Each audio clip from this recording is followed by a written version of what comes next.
संघर्ष योद्धा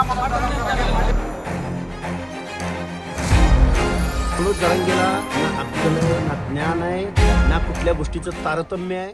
महाराष्ट्रातील सामाजिक आणि राजकीय पटलावर मराठा विरुद्ध ओबीसी हा वाद अत्यंत टोकाच्या वळणावर पोहोचलाय। मनोज जरांगे पाटील यांनी पुन्हा एकदा रखरखत्या उन्हात उपोषणाचं हत्यार उपसलंय, तर दुसरीकडे ओबीसी हक्क संरक्षण समितीचे नेते लक्ष्मण हाके यांनी आंदोलनाला बेकायदेशीर ठरवत अत्यंत आक्रमक आणि कडक शब्दात विरोध केलाय।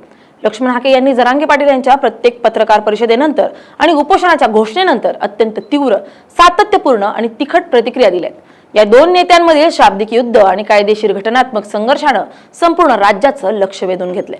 मनोज जरांगे पाटील यांच्या प्रमुख मागण्या मराठा समाजाला कुणबी प्रमाणपत्र देऊन ओबीसी प्रवर्गात समाविष्ट करणं आणि सगळे सोयरे कायद्याची अंमलबजावणी करणं।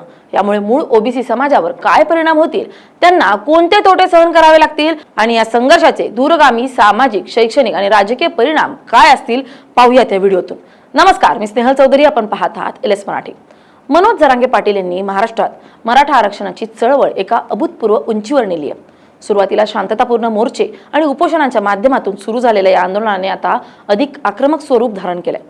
जरांगे पाटील यांची ठाम भूमिका आहे की निजामकालीन पुराव्यांच्या आधारे आणि ऐतिहासिक नोंदींनुसार मराठा समाज हा मुळात कुणबी म्हणजे शेती करणारा मागास प्रवर्ग आहे। त्यामुळे त्यांना सरसकट कुणबी प्रमाणपत्र देऊन राज्यातील ओबीसीच्या 25 ते 27% कोट्यामध्ये थेट प्रवेश दिला जावा। याशिवाय आरक्षणाचा लाभ रक्ताच्या आणि कायदेशीर नातेवाईकांना म्हणजे सगळे सोयरे यांनाही मिळावा, यासाठी स्वतंत्र कायद्याचा मसुदा अंमलात आणावा। या मागणीवर जरांगे पाटील ठाम आहेत। आपल्या मागण्या पदरात पडून घेण्यासाठी त्यांनी भर उन्हात आरोग्याची तमा न बाळगता उपोषण सुरू केले। या भूमिकेला आणि आंदोलनाच्या मार्गाला मात्र ओबीसी नेते लक्ष्मण हाके यांनी सुरुवातीपासूनच तीव्र आक्षेप घेतला। लक्ष्मण हाके हे ओबीसी समाजाच्या हक्कांचे रक्षण करण्यासाठी मैदानात उतरले असून त्यांनी जरांगे पाटील यांच्या आंदोलनावर कायदेशीर आणि घटनात्मक दृष्टिकोनातून हल्ला चढवलाय। हाके यांच्या मते लोकशाही मार्गाने आणि दबावाचं राजकारण करून संविधानाच्या चौकटी बाहेर जाऊन मागण्या करणं पूर्णपणे बेकायदेशीर आहे। जरांगे पाटील यांनी भर उन्हात उपोषण सुरू केल्यानंतर हाके यांनी अत्यंत कडक शब्दात सुनावलंय की आंदोलन उन्हात करा किंवा टॉवरवर चढून करा। मनोज जरांगे यांचं आंदोलन कायद्याच्या चौकटी बाहेर आहे। केवळ रस्त्यावर उतरून गर्दी जमवली म्हणून संविधानानं घालून दिलेल्या आरक्षणाच्या मर्यादा आणि निकष बदलता येणार नाहीत। प्रत्येक वेळी जेव्हा जरांगे पाटील आपली भूमिका मांडतात तेव्हा हाके हे सडेतोड कायदेशीर पुरावे आणि आकडेवारीनिशी त्यावर प्रतिहल्ला चढवतात।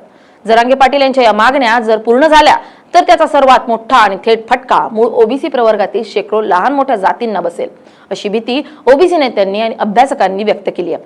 महाराष्ट्रात सध्या ओबीसी प्रवर्गात साधारणपणे 350हून अधिक जातींचा समावेश आहे। या जाती सामाजिक, शैक्षणिक आणि आर्थिकदृष्ट्या अत्यंत मागासलेल्या आहेत। त्यांच्याकडे ना मोठी शेती ना राजकीय सत्ता। अशा परिस्थितीत जर महाराष्ट्रातील सर्वात मोठा, प्रबळ आणि प्रस्थापित समजला जाणारा मराठा समाज कुणबी प्रमाणपत्राच्या माध्यमातून ओबीसी प्रवर्गात सामील झाला तर मूळ ओबीसींच्या हक्कांवर गदा येईल।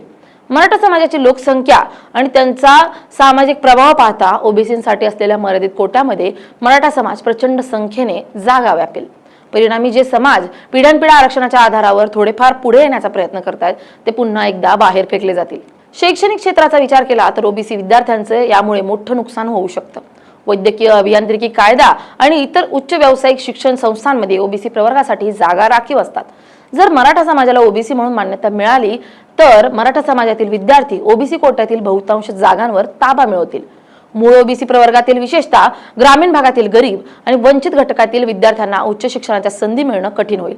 यामुळे ओबीसी विद्यार्थ्यांमधील स्पर्धा अभूतपूर्व पातळीवर वाढेल आणि कट ऑफ मार्क्स गगनाला भिडतील, ज्यामुळे आर्थिकदृष्ट्या दुर्बल असलेल्या मूळ ओबीसी मुलांचे हक्कांचे शिक्षण हिरावलं जाऊ शकतं। नोकरशाही आणि सरकारी नोकऱ्यांमधील आरक्षणावरही याचा अत्यंत घातक परिणाम होईल। आधीच सरकारी नोकऱ्यांची संख्या दिवसेंदिवस कमी होत चालली आहे आणि उपलब्ध जागांसाठी लाखो तरुण तरुणी स्पर्धा करतात। ओबीसी प्रवर्गाला मिळणाऱ्या मर्यादित टक्केवारीमध्ये जर मराठा समाजाचा मोठा हिस्सा समाविष्ट झाला तर मूळ ओबीसी उमेदवारांना सरकारी नोकऱ्या मिळणं कठीण होईल। मराठा समाजाकडे असलेले सामाजिक आणि राजकीय पाठबळ तसेच त्यांची संघटित शक्ती यामुळे प्रशासकीय सेवांमध्ये त्याचा टक्का वाढेल आणि मूळचे छोटे ओबीसी घटक नोकऱ्यांपासून वंचित राहतील। त्यामुळे ओबीसी समाजातील सुशिक्षित बेरोजगारांचं प्रमाण वाढून त्यांच्यात तीव्र असंतोष निर्माण होऊ शकतो। सगळे सोयरे या शब्दाच्या व्याख्येवरून आणि त्या संदर्भातील अध्यादेशावरून लक्ष्मण हाके यांनी उपस्थित केलेले मुद्दे अत्यंत गंभीर आहेत।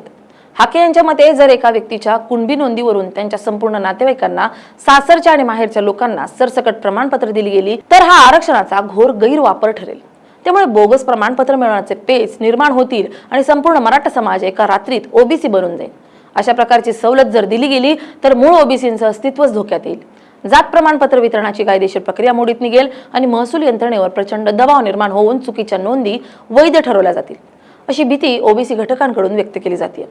या संपूर्ण संघर्षाचा एक मोठा आर्थिक गोष्टीकडे आपल्याला पाहता येईल, ज्याकडे लक्ष्मण हाके यांनी लक्ष वेधले. महाराष्ट्राच्या एकूण अर्थसंकल्पातील सामाजिक न्याय विभागाचा आणि ओबीसी कल्याणाचा निधी आधीच अत्यंत तोकडा आहे. ओबीसी समाजासाठी असलेल्या विविध महामंडळांना जसं की महाज्योती किंवा इतर योजनांना मिळणारा निधी अत्यंत मर्यादित असतो. जर एवढा मोठा मराठा समाज या प्रवर्गात आला तर या कल्याणकारी योजनांचा लाभ मूळ ओबीसी पर्यंत पोहोचणारच नाही. आर्थिक संसाधनांचं विभाजन करावं लागेल आणि आधीच निधीच्या कमतरतेशी झगडणाऱ्या ओबीसी योजना पूर्णपणे कोलमडून जातील. यामुळे ओबीसी समाजातील कारागीर, छोटे व्यावसायिक आणि वंचित घटकांचे आर्थिक सक्षमीकरण थांबेल. ग्रामीण भागात मराठा आणि ओबीसी समाज वर्षानुवर्षे एकत्र राहिलेत. शेती आणि इतर व्यवसायांच्या माध्यमातून त्यांच्यात सलोख्याचे संबंध राहिलेत.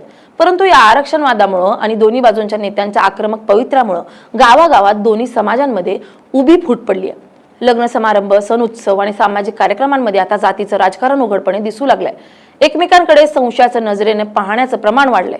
हा सामाजिक सलोखा नष्ट होणं हा महाराष्ट्रासारखा पुरोगामी राज्यासाठी सर्वात मोठा तोटा आहे. राजकीय सत्तेचं समीकरणही यामुळे पूर्णपणे बदलून जाण्याची शक्यता आहे. महाराष्ट्राच्या राजकारणावर सुरुवातीपासूनच मराठा समाजाचे वर्चस्व राहिले आहे.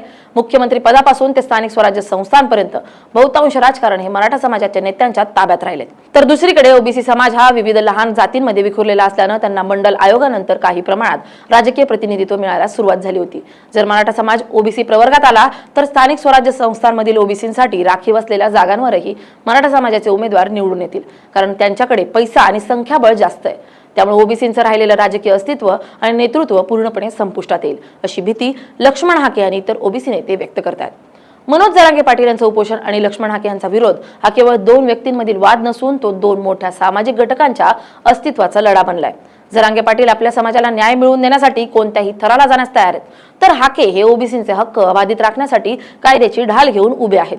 जोपर्यंत सरकार यावर कोणताही कायदेशीर, सर्वसमावेशक आणि घटनात्मक मार्ग काढत नाही तोपर्यंत हा संघर्ष असाच दगदगत राहणार आहे. परंतु या मागण्यांच्या अंमलबजावणीमुळे मूळ ओबीसी समाजाचे सामाजिक, शैक्षणिक, आर्थिक आणि राजकीय नुकसान होण्याची जी भीती वर्तवली जाते ती अत्यंत गंभीर असून त्यावर सखोल विचार करणं गरजेचं आहे. Bureau report, LS Marathi.